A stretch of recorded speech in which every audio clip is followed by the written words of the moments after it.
जाहिर है घबराहट उनकी बढ़ेगी, इत्तेहादी उनको छोड़ चुके, इत्तेहादियों की तो दूर की बात है। अरबाब साहब, मैं लिख कर दे रहा हूं, जो इमरान खान के साथ गद्दारी करेगा उसका सियासी कैरियर तबाह और बर्बाद हो जाएगा। सब्सक्राइब करें और बेल दबाएं ताकि कोई खबर रह न जाए।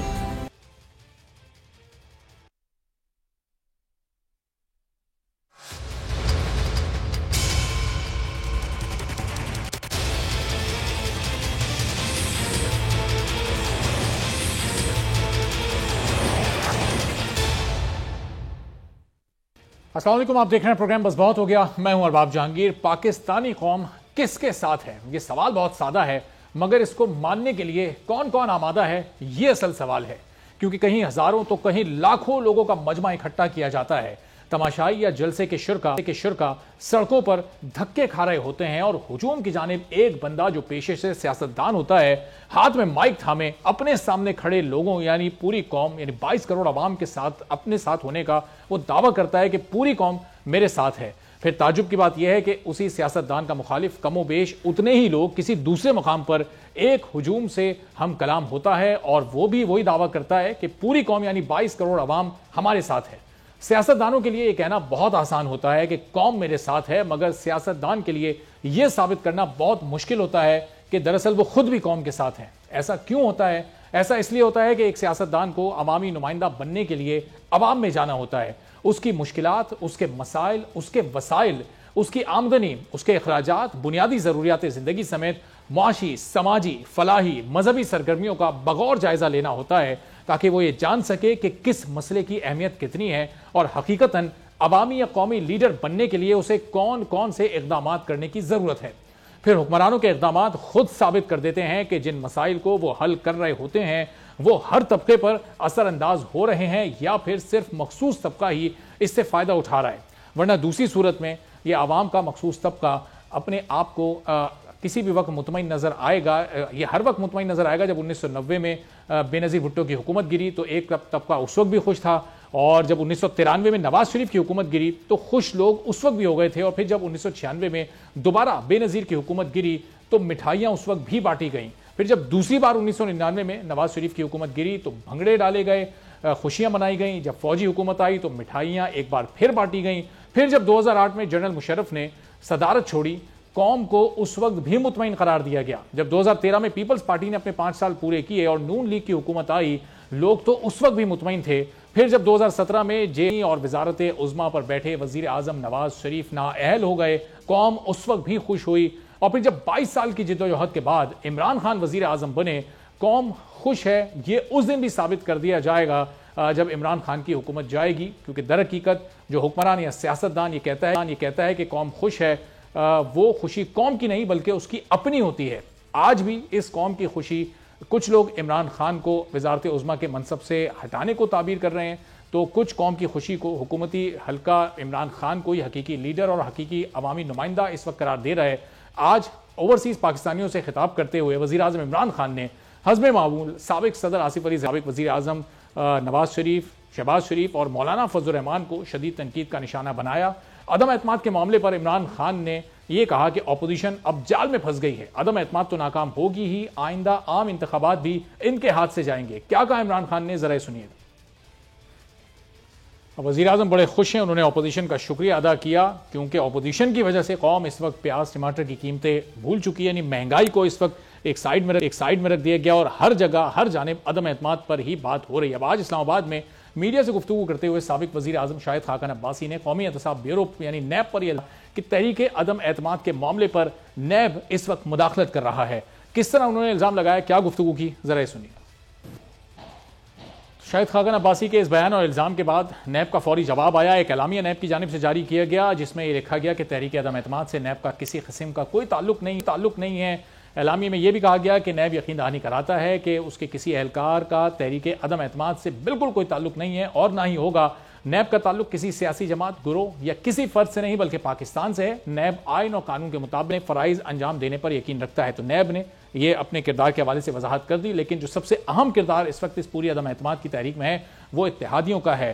वो खासतौर पर MQM, वो काफ लीग का है। चूंकि सिर्फ एक GDA ऐसी जमात है, ऐसा इत्तेहादी है जो कि इस वक्त हुकूमत का साथ देने का ऐलान कर चुका है, लेकिन MQM के लोग भी मुलाकातें रोजाना की बुनियाद पर अपोजिशन से कर रहे हैं और काफ लीग की मुलाकातें भी चल रही हैं। परवेज इलाही साहब ने आज एक इंटरव्यू में गुफ्तगू करते हुए किस तरह से अपना झुकाव अपोजिशन की तरफ होने का यकीन दिलाया और बताया, ये भी मुलाहिजा कीजिए।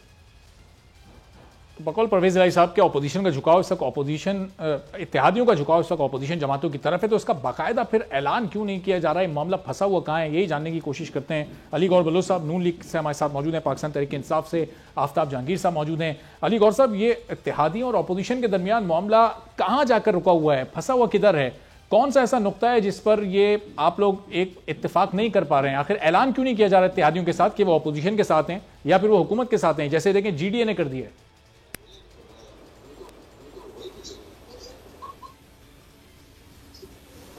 बिस्मिल्लाहिर्रहमानिर्रहीम।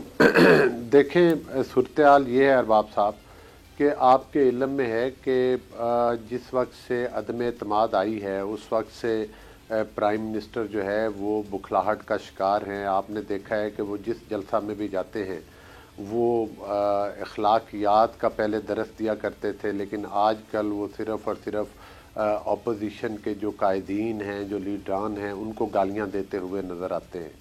और जिस तरह से अभी आपने इंट्रो में परवेज़ इलाही साहब की भी बात सुनाई तो वो भी यही कह रहे थे कि वो 100% घबराहट का शिकार है।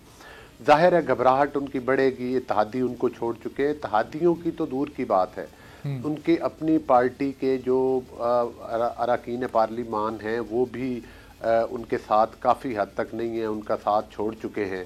जाहिर है कि इमरान खान साहब ने जिस तरह से पाकिस्तान में महंगाई का दौरा किया, जिस तरह से उन्होंने करप्शन का दौरा किया, जिस तरह से उन्होंने 22 करोड़ अवाम का जीना अजीरन किया है, तो आज कोई भी पॉलिटिकल पार्टी चाहे वो इत्तेहादी हो वो उनके साथ सियासी खुदकशी नहीं करना करना चाहते। जिस तरह के आज के जलसे में भी उन्होंने कहा कि मेरे साथ डूब जाओ। जाहिर है वो कहते हैं ना कि हम तो डूबे हैं सनम, तुमको भी ले डूबेंगे।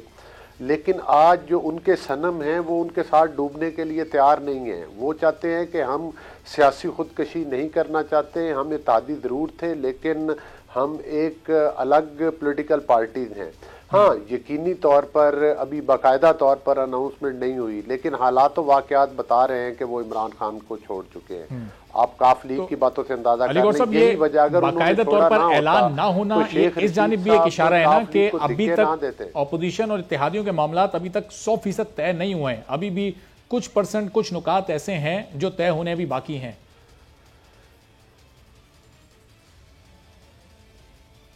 जी बिल्कुल, आपने दुरुस्त आपका अंदाज़ा है। उसकी वजह ये है कि वो भी तमाम पॉलिटिकल पार्टीज़ हैं, हुकूमत के इत्तेहादी रहे हैं, और आपको पता है कि अब जब वो अपोजिशन के साथ मिलेंगे तो वो ज़रूर अपनी सियासी साख को बरकरार रखने के लिए वो भी अपने कोई तहफ़्फ़ुज़ात, मुतालबात और मुशावरत का अमल अपोजिशन के साथ करेंगे।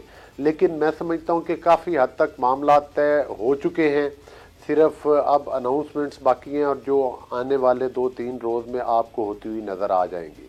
और आपने देखा कि तसलसल के साथ मीटिंग्स भी हो रही हैं और मुलाकातें भी हो रही हैं। तो इस वक्त कुछ PTI का रखीन, यही तो वजह है। इस बुखलाहट में इन्होंने जलसा रख दिया। सिर्फ देखें, ये प्रैक्टिकली तो ये गेम हार चुके हैं। अब हारी हुई गेम को ये चाहते हैं कि गैर आइनी और गैर कानूनी तरीके के साथ हम अरकान पार्लियामेंट का रास्ता रोकें कि उनको असम्बली तक ना जाने दें। तो अगर ये जीते हुए होते, अगर इनके पास अरकान की तादाद पूरी होती तो ये कभी जलसे की अनाउंसमेंट ना करते, इनके वज़रा तड़ियाँ ना लगाते। जब ये हमें तड़ी लगाकर ये कहते हैं कि आपको इतने लाख, खैर 10 लाख तो बड़ी दूर की बात है, आप 172 पूरे कर दें, रोला ख़त्म करें। आप कहें कि जनाब अपोजिशन झूठ बोल रही है, हम सच्चे हैं, हमारे साथ ये देख लें 172 का फिगर। इनके पास बिल्कुल 172 का फिगर नहीं है। अली गौर साहब, वो अपने लहजे, अल्फाज और अंदाज से ऐसा लगता है कि ये अगर धमकी है तो ये धमकी अपोजिशन के लिए नहीं, ये उन अपने लोगों के लिए जो इनकी अपनी पार्टी छोड़कर आपके साथ मिलने की इस वक्त सोच रखते हैं। शायद ये उनके लिए धमकी है कि तुम जरा निकल के जाओ, फिर वापस आओ, हम तुम्हें देख लेंगे।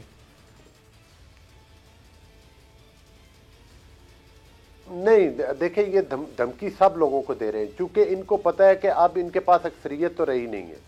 अगर इनके पास अक्सरियत होती तो आपको पता है कि अदम एतमाद की डेट से पहले इमरान अहमद नियाज़ी ने कहना था कि मैं एतमाद का वोट देने के लिए तैयार हूं, तो किसने रोका है?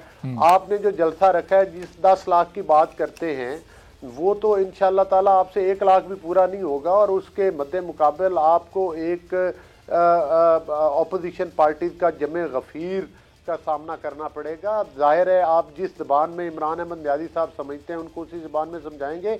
हम तो इनको कहते हैं कि 172 भी पूरे ना करें, हम अपना जलसा भी मुलतवी कर देंगे, हम अपनी अदम एतमाद की तहरीक भी वापस ले लेंगे। अच्छा। ये अपनी पार्टी के अराकीन पूरे कर दें असम्बली के अंदर।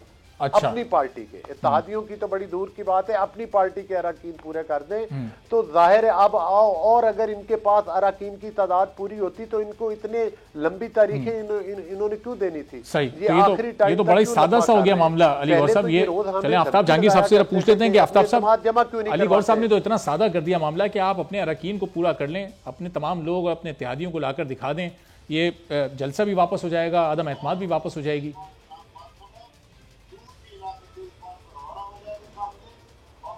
बाप साहब मैंने इत्तेहादियों को भी माइनस कर दिया। अच्छा, सिर्फ अपने लोगों को। चलें, ये तो 155 ही पूरे करने से। जी आफ्ताब जहांगीर साहब, आवाज आ रही है आपको? हाँ चलें, आफ्ताब साहब को जरा रिकनेक्ट हम करते हैं। आफ्ताब साहब की वीडियो तो आ रही है लेकिन उन तक शायद आवाज नहीं जा पा रही।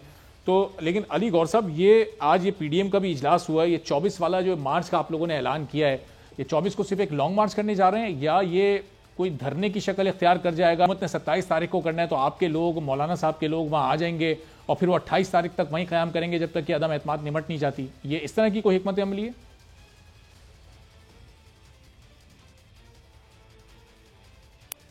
देखें ये तो अब पीडीएम के कायदीन जो है वो वही फैसला करेंगे कि वो मतलब है क्या हिकमत अमली इख्तियार करते हैं। लेकिन और उसकी बाकायदा हमारी एक कायदीन की तरफ से अनाउंसमेंट भी हो जाएगी। और अभी मैं देख रहा था कि स्क्रीन पर मौलाना फजलुर रहमान साहब कुछ बात कर रहे थे, लेकिन जाहिर है आपका प्रोग्राम इस वक्त चल रहा है। तो मेरा ख्याल है कि ये आपका अंदाज़ा दुरुस्त है। ये आगे मामला चूँकि जाहिर है अगर 24 तारीख को लोग इधर आते हैं तो फिर जिस तरह से कि हुकूमत ने गैर आइनी और गैर अखलाकी तरीके के साथ और लोगों को डराने धमकाने के लिए, और आपने देखा कि आज फवाद चौधरी, कभी शेख रशीद, इनके लबो लहजे देख लें। वरना ये तो कहते कि हमारे अरकान पूरे हैं, हम नंबर ऑफ गेम पूरी करके असम्बली में ला रहे हैं। आज ये फिर वही जिस तरह से कि स्पीकर कौमी असम्बली में अक्सर रूल्स को, आइन और कानून को बिल्डोज करके जो है वो मामलात को मुसल्लत करते हैं। चौधरी शुजात साहब ने जो तजवीज़ दी है उन्होंने दरखास्त हुकूमत से भी की है, उन्होंने अपोजिशन से भी दरखास्त की है, इस वक्त वो दोनों से राब्ते में भी हैं कि इस दोनों अपने अपने जलसों को मुलतवी कर दें। तो ज़ाहिर है हुकूमत के लिए जलसा मुलतवी करना शायद मुश्किल हो, चूंकि वो तो उस जलसे की बुनियाद पर ही अदम एतमाद को नाकाम बनाने की कोशिश कर रहे हैं। अपोजिशन क्या अपना जलसा चौधरी शुजात की तजवीज़ पर, उनकी दरखास्त पर मुलतवी कर सकती है?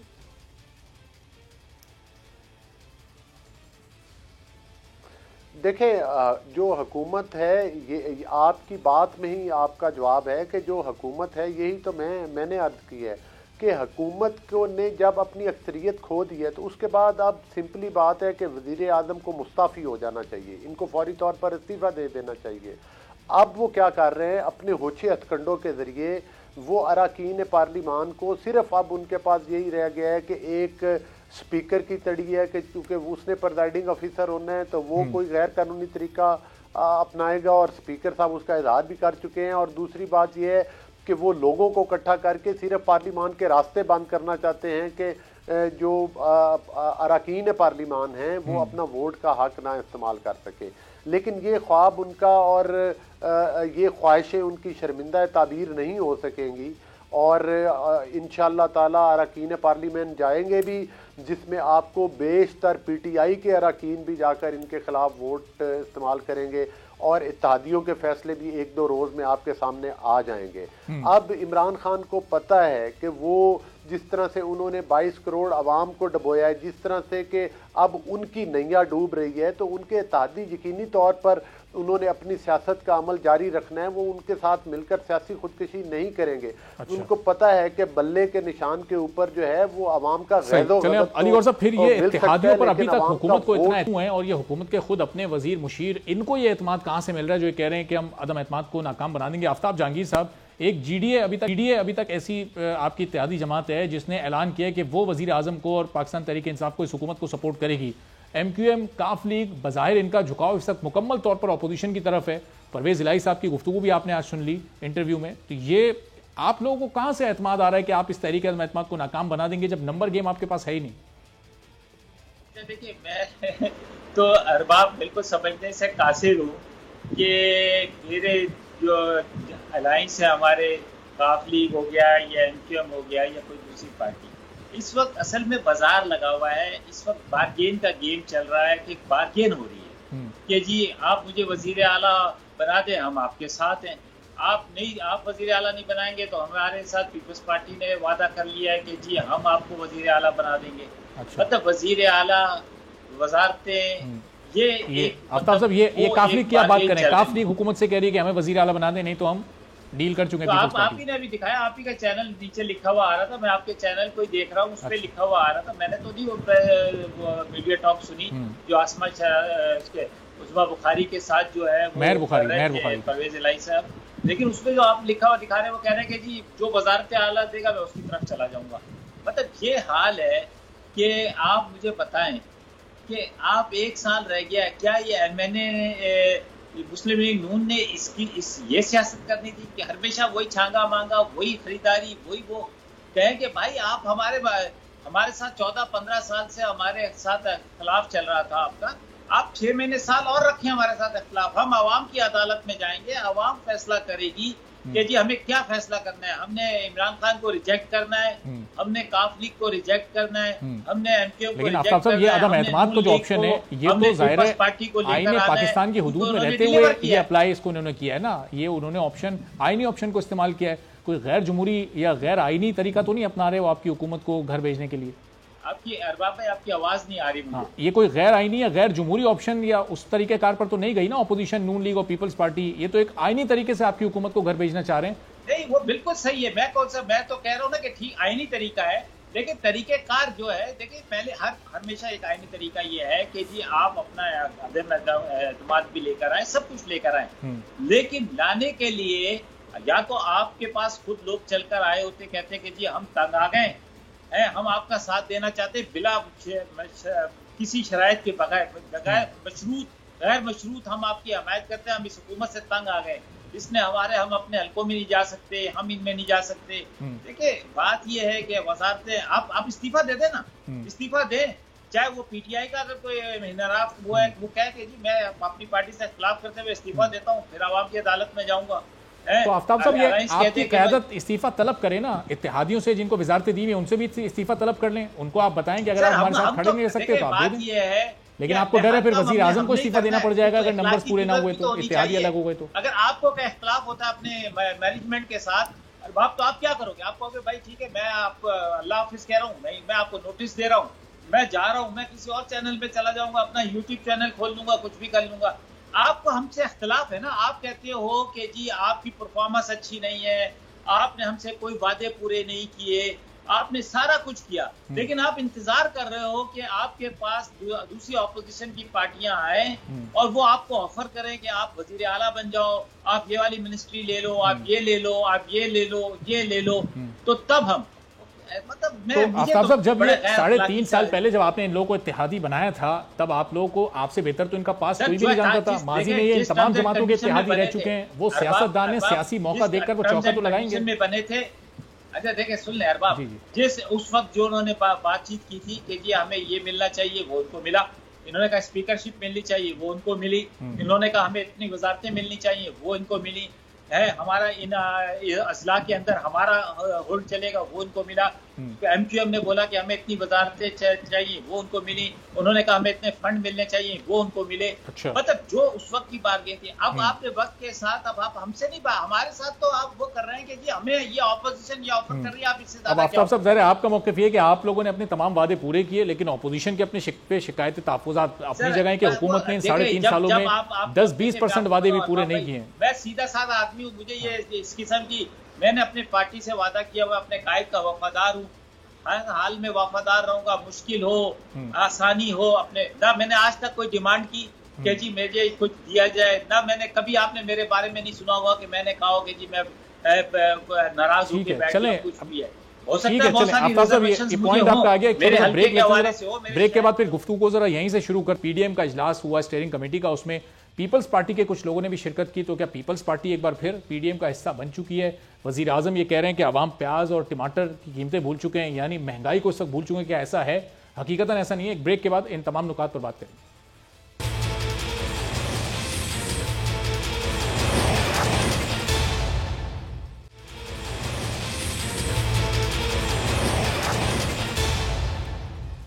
प्रोग्राम में एक बार फिर आपको खुशामदीद कहते हैं। और जो लड़ाई वोट की लड़ाई थी, जो असेंबली के अंदर होनी चाहिए थी, वो अब ऐसा लग रहा है कि डी चौक पर लड़ी जाएगी। तसादुम का खतरा हो सकता है। पहले हुकूमत ने ऐलान किया 27 मार्च को 10 लाख लोग जमा करने का, और फिर अपोजिशन की तकरीबन तमाम ही जमातों की जानिब से, और फिर खुद पीडीएम के सरबराह मौलाना फजल रहमान की जानिब से अपने कारकुनान और तमाम अपोजिशन जमातों से कहा गया कि लोग 24 मार्च को पहुंच जाएं डी चौक पर। हम वहां पहले से मौजूद होंगे और ये यकीनी बनाएंगे कि तमाम अरकान असेंबली बहिफाजत हम असेंबली के अंदर तक पहुंचा सकें। तो हुकूमत 10 लाख लोग ला रही है, लाखों लोग लाने का दावा अपोजिशन भी कर रही है। क्या मुल्की सियासत और मुल्की सूरत-ए-हाल तसादुम की तरफ जा रही है? और फिर बिलावल भुट्टो जरदारी ने भी एक तंबीह की थी वजीर आजम को। वजीर आजम जो रोजाना की बुनियाद पर तमाम अपोजिशन के रहनुमाओं को तनकीद का निशाना बना रहे हैं, वो तंबीह करते हुए क्या कहना था बिलावल का, जरा ये भी सुन लीजिए। अच्छा, ये वो क्लिप था जो बिलावल भुट्टो जरदारी ने फ़र्क बताया था कि वो जब कराची से चले तो उस वक्त टांगे कांप रही थी हुकूमत की, और फिर जैसे जैसे वो पहुंचे पेट्रोल की कीमत कम हुई, बिजली की कीमत कम हुई, और जब वो इस्लामाबाद पहुंचे तो फिर हुकूमत की कांपे टांगने लगी। तो बहरहाल जो बड़े बड़े लीडर्स हैं सियासी जमातों के, वो बयानात इस तरह के दे देते हैं, और फिर पार्टी के जो रहनुमा होते हैं वो उसको डिफेंड करते रहते हैं। हमने माजी में देखा, इस तरह की मिसालें MQM में मिला करती थी, पाकिस्तान तहरीक इंसाफ में भी है, लेकिन यहाँ पीपल्स पार्टी में बिलावल भुट्टो ने खुद बयान दिया, खुद ही उसको बहरहाल जस्टिफाई भी कर दिया।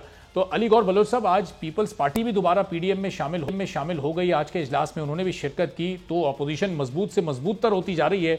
लेकिन ये 24 तारीख को, 24 से जो 27 तक 3 दिन हैं, इस दौरान किसी तसादुम का भी खतरा हो सकता है, जब लाखों लोग आप भी ले जाएंगे, लाखों लोग हुकूमत भी ले जाने का दावा कर रही है।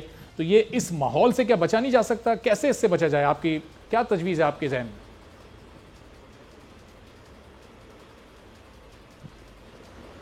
देखें, बुनियादी तौर पर बात यह है कि हमारे पास जब हुकूमत इंतशार की तरफ जाएगी, जब हुकूमत अनारकी की तरफ जाएगी और अरकान पार्लियामेंट का जो है वो रास्ता रोकने की नाकाम कोशिश करेगी, तो उसके लिए ज़रूरी है, हमारे पास तो फिर कोई दूसरा रास्ता रह नहीं जाता कि हम अपने कारकुनान को बुलाएं ताकि बाहिफाजत, जिस तरह से कि मौलाना फजल रहमान साहब ने भी अपनी बात में कहा है कि अपने अरकान पार्लियामेंट को बाहिफाजत असम्बली तक पहुँचाने के लिए ज़रूरी हो कि अवाम का जो लखूखा लोगों का जमे गफ़ीर, जो कि अपोजिशन के पार्टी के लोग हैं, कारकुनान हैं, उनका भी उधर मौजूद होना ज़रूरी है। वरना आपको तो इनकी तारीख का पता है कि किस तरह से यही वो जगह है जहाँ पर आपने देखा कि मरियम औरंगज़ेब साहिबा जब मीडिया टॉक कर रही थी तो इनके जो मतलब है कि जत्थे थे लफंगों के, उन्होंने किस तरह से उनके ऊपर हमला किया, जिसमें शाहिद खाकान अब्बासी साहब थे, मुसद्दक मलिक साहब थे, और वो उस वक्त भी इन्होंने इसी तरह से एक एहतजाज। ये पहली हुकूमत है कि जो कि एक नाकाम हुकूमत है, जो कि एक गैर नुमाइंदा हुकूमत है, जिनके पास ना अवाम में अक्सरियत रही है और ना ही असम्बली के अंदर रही है। तो अब उनके वो इस किस्म के हथकंडे अपना रही है कि अपोजिशन के अरकान के ऊपर वो हमला करने की प्लानिंग कर रहे हैं, और उन खुददार लोगों को कि जो कि आइंदा इमरान अहमद न्याजी के साथ सियासी खुदकशी नहीं करना चाहते, चाहे वो PTI के अंदर के अरकान हैं, चाहे वो अपोजिशन, चाहे वो हुकूमती इत्तेहाद के लोग हैं, तो अब वो इनका साथ छोड़ चुके हैं। अब हुकूमत को पता है कि नंबर ऑफ़ गेम में तो वो हार चुकी है। अब उनके पास जाहिर है गैर कानूनी, गैर आइनी और इंतशार के रास्ते बाकी बचे हैं, और वो उनसे भरपूर फ़ायदा उठाने की नाकाम कोशिश करेंगे। लेकिन जाहिर है कि जब हमारे कारकुनान जो हैं, वो जो मियाँ नवाज शरीफ के शेर हैं, जो मौलाना फजल रहमान के कारकुनान हैं, जो पाकिस्तान पीपल्स पार्टी के हैं, दीगर हमारी जो अपोजिशन की पार्टीज़ हैं उनके हैं, जो भी कारकुन हैं, वो इंशाल्लाह आएंगे और अपने तमाम। तो आफ्ताब अली गौर साहब, इसका मतलब जब तक हुकूमत अपना 27 तारीख वाला फैसला वापस नहीं लेती और अपने जलसे को मनसूख नहीं करती, उस वक्त तक अपोजिशन भी फिर इस फैसले को वापस नहीं लेगी, फिर इस फैसले पर कायम रहेगी। 24-25 मौलाना साहब ने अभी भी गुफ्तगू करते हुए ऐलान किया तो ये 24 या 25 तारीख को आपके कारकुनान वहां पहुंचना शुरू हो जाएंगे अगर हुकूमत अपने 27 वाले फैसले पर कायम रही।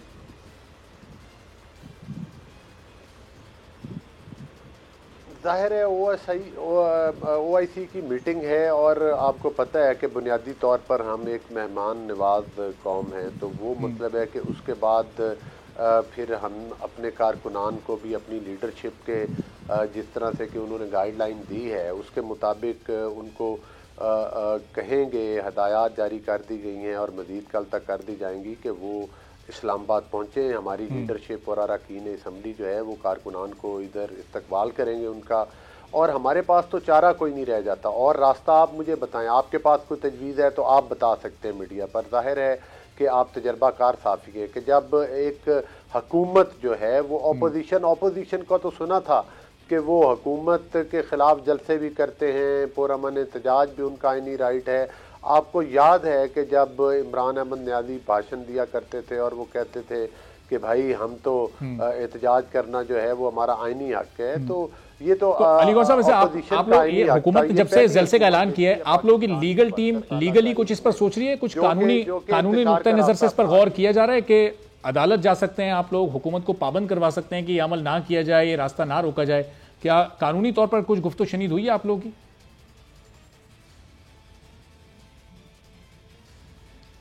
जी यकीनी तौर पर ये मौजू बहस रहा है, मतलब है कि कोई आईनी और कानूनी रास्ता भी निकाला जाए और उसके लिए मशावरत का अमल जारी है। और मेरा ख्याल है कि अगर कोई इस किस्म की ऑप्शंस हुई तो अपनी लीगल टीम से मशावरत के बाद मेरा ख्याल है कि कल और परसों तक वो रास्ता भी इख्तियार किया जाएगा। और अभी हमें ये भी पता चला है कि हमारे बहुत सारे जो अपोजिशन के अरकान हैं उनके ऊपर रातों रात झूठे मुकदमात भी बनाए जा रहे हैं। अच्छा। और मुझे भी पता चला कि मेरे खिलाफ भी रातों रात जो है वो झूठे मुकदमात बनाने की जो है वो कोशिश तेज कर दी गई हैं। अच्छा, अभी तक किसी के खिलाफ बनाए गए अलीगौर साहब? आज और कल में पिछले 2 दिनों में कोई नाम है आपके पास और कितनी तादाद है जिन पर बनाए गए? जी हमारे हमारे कुछ अरकान को जो हैं वो नैब के नोटिस आए हैं, हमारे गुजरावाला से एक रुकन असम्बली हैं उनको आए हैं और दीगर कुछ लोगों को आए हैं। अच्छा। अटक से हमारे एक रुकन असम्बली उनको आए हैं और कल परसों तक आप देखेंगे कि हमारे बहुत सारे लोगों के खिलाफ ये मुकदमात बना रहे हैं। लेकिन हम इनके होशियत कंडों से घबराने वाले नहीं हैं। हम इमरान अहमद न्याजी साहब की तरह जब उनके घर के ठीक है, चले ऑपोजिशन अपनी जगह पूरे एतमाद है, लेकिन अलीगौर साहब नैब ने एक एलामिया जारी किया है और जाहिर उसको इंटरव्यू में मैंने बताया था आपने कि वो नैब ये कह रही है कि हमारा इस पूरी सूरत हाल से कोई ताल्लुक है नहीं। अब उनके एलामिये जाहिर उसकी एक ऑफिशियल पोजीशन है वो उन्होंने अपनी जाहिर कर दी है। आफ्ताब जहांगीर साहब, ये अब 27 तारीख को आपने पहले ऐलान किया जलसे का, हुकूमत उसके बाद अपोजिशन ने भी ऐलान कर दिया, लेकिन आप देखें कि हुकूमत अपोजिशन भी ये चाहती है कि OIC का इजलास बिल्कुल खैर औफियत के साथ हो जाए, उसके बाद इनके कारकुनान वहाँ पर जमा होना शुरू होंगे। तो ये इस टाइमिंग पर जो हुकूमत एतराज़ कर रही थी कि अपोजिशन ने बड़ा देख के रखा है OIC के इजलास को, ये उसमें रखना डालना चाहते हैं, तो ऐसी तो कोई सूरत हाल नहीं है। अभी अली गौर साहब ने गुफ्तगू की, थोड़ी देर पहले मौलाना साहब भी ये फरमा कर गए कि जी हम तो ये चाहते हैं कि OIC का इजलास बेहतर तरीके से हो जाए, पाकिस्तान का इमेज दुनिया भर में बेहतर रहे और उसके बाद फिर हम ये कार्रवाई शुरू करें पूरी। अच्छा, आप भी मासूम हो यार बहुत, कि अभी थोड़ी देर पहले तो उन्होंने ऐलान किया कि जी हम मेहमान नवाज हैं, हम मेहमान नवाजी करना चाहते हैं। उससे पहले क्या कह रहे थे? उससे पहले कह रहे थे जत्थे आ जाए, जगह जगह से जत्थे निकल कर आए। ये जत्थों की सियासत है, ये मदारिस की सियासत है, मासूम बच्चों की सियासत है। 24 और 25 तारीख को आए ना OIC के इजलास के बाद आए। पहले तो आप अरबाब पहले तो आपके सामने ही कहा था ना यार, अब वो वक्त के साथ साथ तब्दील होते रहेंगे, इंशाल्लाह ये सारा कुछ होता रहेगा। देखिए मैं आपको एक चीज बताऊं, मैं ये नहीं जानता, मुझे मेरा दोस्त है अली, मैं सिर्फ ये जानता हूँ कि ये कौन सी सियासत है कि अभी जैसे मैं आप ही के चैनल पे वो देख रहा हूँ ट्रेकर चलते हुए कि जी वो हमें ऑफर कर रहे हैं, अपोजिशन वाले, हुकूमत हमें ऑफर नहीं कर रही। मतलब ये क्या है? ये सियासत है। देखिए सियासत ये है कि आपको इख्तलाफ है मुझसे, महंगाई के ऊपर इख्तलाफ है, बिल्कुल होना चाहिए, इसमें कोई दो राय नहीं है। महंगाई है, उस पे उसका हल क्या है? उसका हल तो ये है ना कि वक्त आएगा आवाम की अदालत वैसे आफ्ताब साहब, ये अपनी तकारी एमक्यूएम या काफली को तो आप वजारत आला ऑफर कर सकते हैं, एमक्यूएम को क्या ऑफर कर सकते हैं? आपके पास ऐसा क्या है? क्या एक और वजारत मांग रहे हैं? वो क्या उनकी डिमांड है? हम कुछ नहीं ऑफर कर सकते भाई, मैं तो कुछ नहीं ऑफर कर सकता, मेरे पास क्या है। लेकिन मैं एक जनरल बात कर रहा हूँ आपसे, मुराद हुकूमत है, हुकूमत क्या ऑफर कर सकती है? देखिए अरबाब भाई बात सुने, मैं आपको एक बात कह रहा हूँ। देखिए आप मुझे ये बताएं, मैं आपसे एक ईमानदारी का सवाल है कि आपने बहुत सारी क्लिप्स आजकल व्यू चल रही है, सलीम साफी को जो इंटरव्यू मौलाना फजलुर रहमान ने दिया 2013 के अंदर, उसके बाद ये इनकी एक चलती रहती है, एक दूसरे के पेड़, ये सब चल रही है। क्या ये इलेक्शन अलायंस है? मैं सिर्फ एक सवाल पूछता हूँ अली भाई से कि ये क्या एमक्यूएम, पीपल्स पार्टी, काफ लीग, नून लीग, मौलाना फजलुर रहमान, मौलाना अवैस नूरानी, ये सारी जमातें, असफर यार वली, ये सारी क्या ये इलेक्शन अलायंस है? ये इलेक्शन अलायंस नहीं है तो सिर्फ ये अलायंस है कि इस हुकूमत को हम चलता करेंगे, उसके बाद फिर हम मैदान में उतरेंगे और कहेंगे तेरा पेट फाड़ेंगे, तू चोर है, तू डाकू है, ये डाकू है, मुझे वोट दो। ये तो एक मूवमेंट चला रहे हैं, ये पाकिस्तान डेमोक्रेटिक मूवमेंट जिसका नाम है। ये वो कोई मूवमेंट नहीं है सर, ये मूवमेंटें जो होती है ना, देखिए मूवमेंट तब हो कि इस मुल्क के अंदर कोई, अल्हम्दुलिल्लाह इस वक्त आप देखें पाकिस्तान के अंदर OIC क्या इजलास हो रहा है। अच्छा, इसी तरह ऑस्ट्रेलिया की टीम आई हुई है, अभी दूसरी टीम गई है बाहर। आपको आज यूनाइटेड नेशन ने आपको 8 मार्च को आपका दिन एक्सेप्ट किया है। आपकी दुनिया के अंदर एक इज्जत में इजाफा हो रहा है। आप पहले कहते थे धांधली, अब आप आ गए महंगाई के ऊपर कि जी महंगाई की वजह से हम इनको हटाना चाहते हैं। लेकिन आफ्ताब साहब ये जाहिर है आपकी जमात वोट तो इस मुल्क के आवाम से लेकर आई है ना, ये दुनिया से तो वोट लेकर नहीं आई कि दुनिया में पाकिस्तान का नाम हो रहा है और यहाँ महंगाई से मर रहे हैं। इस पर आफ्ताब साहब ये महंगाई वाली बात पर जरा एक छोटे से ब्रेक के बाद मजीद गुफ्तगू करते हैं। वापस आज वजीर आजम ने भी कहा है कि इस अदम एतमाद की तहरीक के आने के बाद अवाम महंगाई को भूल बैठे हैं। ऐसा बिल्कुल भी नहीं है। एक ब्रेक के बाद इस पर मजीद बात करेंगे।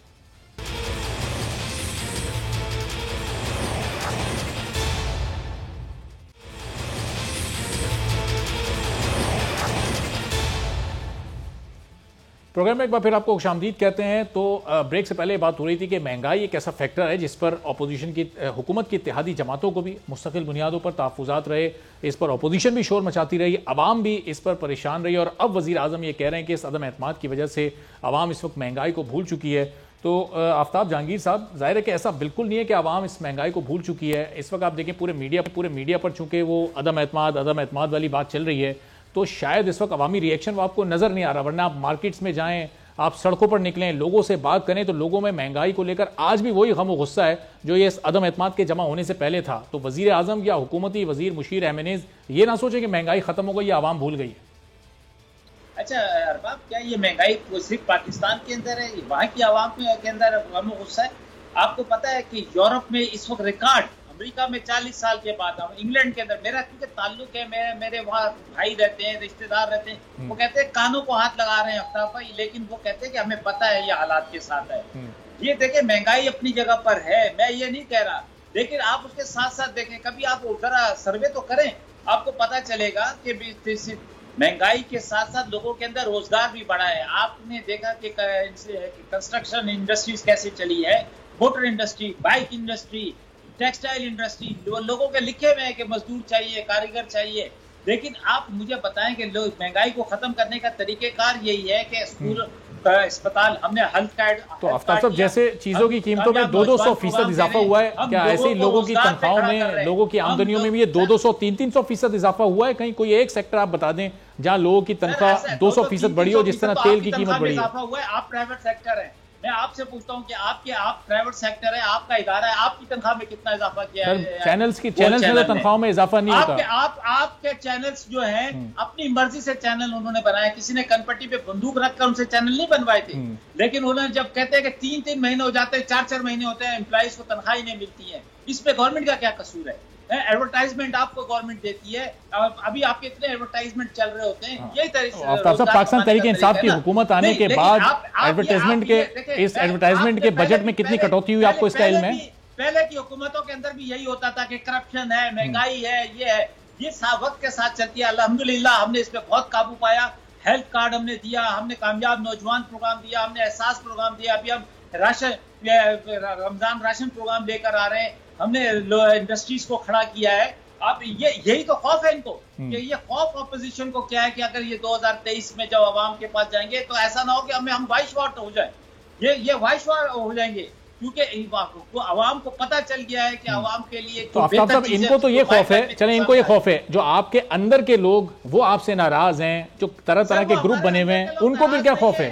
सर नहीं अरबाब भाई नाराज नहीं है। ये देखिए मैं आपको वो बताना चाह रहा हूँ कि जो ओरिजिनल पीटीआई है, जो ओरिजिनल पीटीआई है, आफ्ताब जहांगीर हो गया, कराची के एमएनएज हो गए, तो पंजाब के आफ्ताब साहब पीटीआई में कोई जाली पीटीआई भी है, एक ओरिजिनल पीटीआई और एक जाली पीटीआई है, इसका मतलब? सर नहीं, ओरिजिनल जो आपके सामने है कि जो पहले किस पार्टी के अंदर थे, किस पार्टी के अंदर थे, अब वो आए बकौल उनके, अभी तक वो भी सामने नहीं आए। वो उनको भी पता है कि हमारे लिए बड़ा मुश्किल हो जाएगा दोबारा इलेक्शन। बहुत सारे लोग सामने भी आ रहे हैं। आमिर लियाकत हुसैन साहब के आप ट्वीट्स देखें जरा, किस तरह के वो ट्वीट्स कर रहे हैं। वो बराह रास्त वजीर आजम को भी वो टैग कर रहे हैं, अपनी नाराजगी, अपने शिकवे शिकायतें सब बता रहे हैं। अपने कायद का नाम बदल लिया उन्होंने। अरबाब साहब मैं लिख कर दे रहा हूँ, जो इमरान खान के साथ गद्दारी करेगा उसका सियासी कैरियर तबाह और बर्बाद हो जाएगा। अच्छा ठीक है जी। अली गौर बलूच साहब, महंगाई पूरी दुनिया में, सिर्फ पाकिस्तान में तो नहीं है, अमेरिका में रिकॉर्ड टूट रहे हैं, यूरोप में लोग परेशान हैं। बड़ी दावतें करते हैं यार अरबाब, इनसे पूछो, लैंड क्रूजरों में घूमते हुए 50-50 डिशों की दावत करते हैं और गरीब की बात करते हैं। लेकिन आफ्ताब साहब चले ये लैंड क्रूजर में घूम रहे हैं, आफ्ताब साहब प्राइम मिनिस्टर तो हेलीकॉप्टर में सफर करते हैं सर। ये देखो हम दाल रोटी खा रहे हैं, हम आफ्ताब साहब लैंड क्रूजर और हेलीकॉप्टर तो आप लोग भी इस्तेमाल कर रहे हैं, आपके तमाम लोग भी वही प्रोटोकॉल इस्तेमाल कर रहे हैं आफ्ताब साहब जो ये लोग करते हैं। प्राइम मिनिस्टर भी हेलीकॉप्टर में सफर करते हैं। सर बात ये है, नहीं एक बात महंगाई की बात कर रहे हैं, गरीब की बात करते हैं यार, एहसास तो करे कम से कम। आफ्ताब साहब हमारे वजीर आजम को एहसास कब है? हमारे वजीर आजम भी अल्लाह रसूल को हेलीकॉप्टर में सफर करते हैं। आफ्ताब साहब बात भी करो, कहाँ हुकूमत के किसी एक एमएनए को आप बता दें जो कोई साइकिल पर मोटरसाइकिल पर घूमता हो? आफ्ताब साहब सर बहुत घूमते हैं सर, हम गरीब है, छोटे से फ्लैट में रहता हूँ, आ जाए आपके बराबर में ही रहता हूँ, बिल्कुल आप आ जाए किसी दिन घर में, मेरे एक प्याली चाय पी ले आप आके। तो आफ्ताब साहब आप जैसे सीधे साधे शरीफ लोग बहुत ही गिनती के चंद देखी होंगे। कोई साइड एरिया में रहता है, कोई कहाँ पे रहता है, कोई कहाँ पे रहता है, हम सब मिडिल क्लास लोग हैं।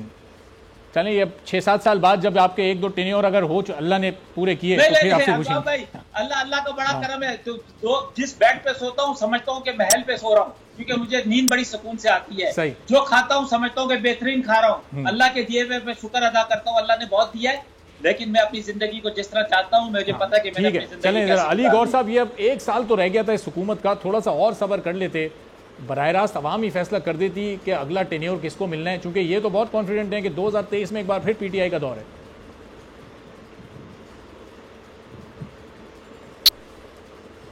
देखिए गुजारिश ये है कि ये हुकूमत, जैसा कि मैंने पहले अर्ज किया है कि ये हुकूमत ऑलरेडी एक गैर नुमाइंदा हुकूमत है और ये आरटीएस सिस्टम के जरिए है। इनके तो अपने अरकान को भी नहीं पता कि हम मुंतखब किस तरह से हो गए। ये लोग रात को इलेक्शन हार के सोए थे, सुबह इनको खबरें मिली कि हम इलेक्शन जीत गए। देखिए अवाम 22 करोड़ अवाम वोट लेकर आए, आप इसको गैर नुमाइंदा हुकूमत महंगाई की वजह से 2.25 करोड़ वोट दिए। महंगाई की आप फिक्र मत करो जी, ये वही है ना, छू मंतर के जरिए लेकर आए ना, पाकिस्तान की तारीख की सबसे बड़ी धांधली के जरिए आए।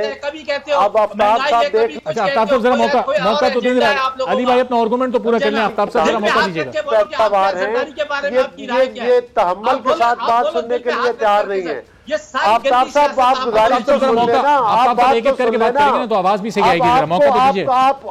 आपकी हुकूमत, आफ्ताब साहब आप गुजारिश सुने। देखिए इनकी हुकूमत धांधली की पैदावार है, आरटीएस लो जी। अच्छा अली गौर साहब को आवाज आ रही है? चलें अली गौर साहब और जो 22 करोड़ जी जी जी अली गौर साहब जी आ रही है आपकी आवाज, कंटिन्यू रखिएगा अपनी बात। की वजह से आज देख ले अद्वियात महंगी है, आज बिजली और गैस के बिल लोग अदा करना नहीं कर सकते। आज आप देख ले कि जो सूरत हाल है, मतलब है कि घी का एक पैकेट 460 रुपए का मिल रहा है, तो मतलब है ऐसे में लोग क्या करें, बेरोजगारी फैल चुकी है और बेशुमार लोग हैं जो फतेह गुर्बत से नीचे चले गए। तो कौम का पैसा लूट के बाद नहीं लेके जाते ना, डैम बनाते हैं, अस्पताल बनाते हैं, खुद का इलाज कराने की जरूरत बाद नहीं पड़ती। छुड़ाना ऑपोजिशन का फर्ज है, लिहाजा अगर हम इमरान न्याजी को इक़्तिदार से अलग नहीं करते तो जिस मीशत के गहरे कुएं में, अंधे कुएं में मीशत को तबाह किया है इन्होंने डाल दिया है, तो उसको चले अली गौर साहब, बकौल आपके ये मीशत को अंधे कुएं में इन्होंने इस वक्त धकेल दिया है, इसको आप लोग मुख्तसर बता दिएगा कितना टाइम लेंगे फिर इस मीशत को बेहतर करने में? 2018 वाले हालात कितने महीने कितने साल में ले आएंगे वापस?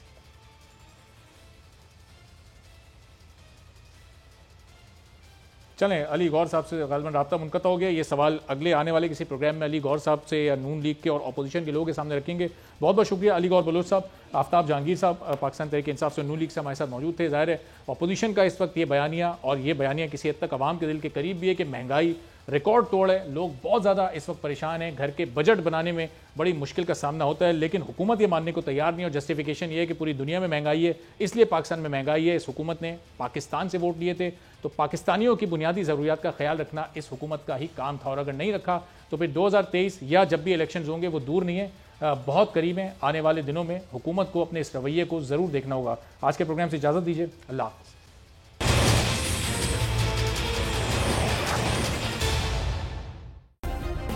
सब्सक्राइब करें और बेल दबाएं ताकि कोई खबर रह न जाए।